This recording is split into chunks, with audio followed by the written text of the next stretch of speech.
Hi guys, samahan niyo ako. Biyahe tayo papuntang simbahan. Dito lang pala yan sa Atimunan, Quezon. 30 to 15 minutes ang biyahe natin. Let's go!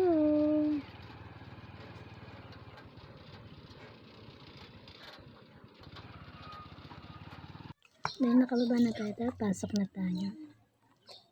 Dahil maaga pa naman, wala pa naman, ilibot ko muna kayo.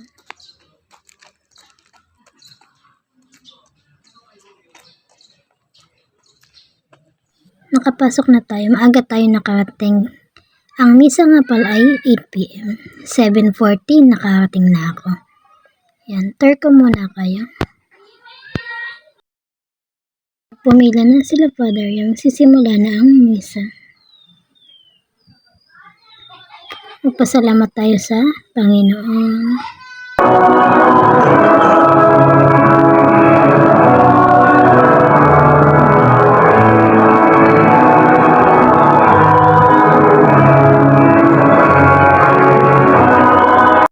Thank you for watching.